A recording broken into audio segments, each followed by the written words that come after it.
As far as our religious maturity is concerned, every one of us should see ourselves next year, from this Ramadan to next Ramadan, or what Ramadan's already over, so this December to next December, this winter to next winter, how am I going to be a better Muslim? And I'd like to highlight 3 areas. So if those of you that are writing this down, just 3 areas where you want to be able to say to yourself in a tangible way, I'm better off.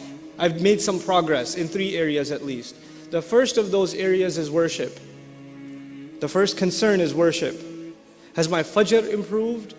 Am I making Isha and Fajr at least on time perfectly? The guys, am I waking up for Fajr and making it to the masjid? Make it a goal. Maybe you're not doing it every day, but set a goal that you're going to accomplish that this year.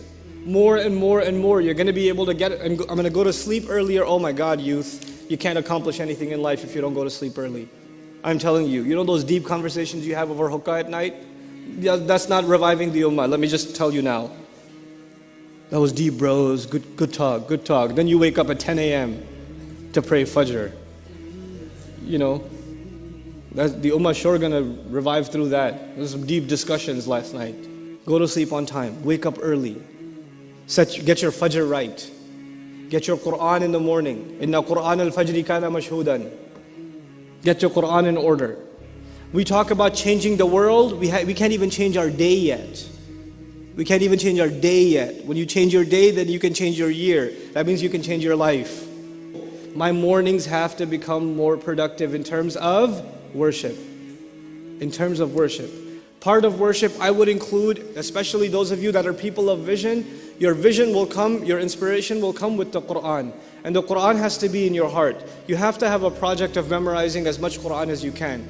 As little at a time as possible. If you can handle more, take on more. But every day, Fajr and a little bit of memorization, a little bit of recitation, and that's what starts your day. And I can guarantee you, if you do that in your life, even if you do that this week once, if you do it once, you will notice the difference the rest of the day. You will notice that day has more barakah in it, you're getting more accomplished. The doors around you are opening, opportunities are coming, your mind is clearer. Creative ideas are coming to you. You'll see Allah brings those blessings to you, opens those doors that are otherwise closed. And how am I going to grow in my knowledge this year? I'm mentioning these things in priority. First thing was worship. The second thing is knowledge. And I don't mean become a alim and get a degree in Sharia. Those of you that want to do that, congratulations. I'm talking to everybody here. Not everybody here is going to be a mufti or a alim or whatever. But you have to be educated Muslims. You have to be, there needs to be some minimal level of education in your Islam. And my recommendation for you for that is that by the end of the year, the coming year, you've studied at least a couple of things. You've studied the seerah, the life of the Prophet ﷺ, once. And you should do it every year once. And actually you should read a different source on the seerah every year for the next few years and really study it. At the same time, you have to make substantial gains. In that same year, you have to make substantial gains in your Quran. I'm still in the area of knowledge. First area was worship, second area is knowledge, right? In this knowledge, you have to make some substantial gains in your Quran. Which, let's just say you decided this year you're going to try to memorize, I don't know, Surah Al-Kahf, let's just say. So you set a goal. For this year, I'm going to memorize Surah Al-Kahf.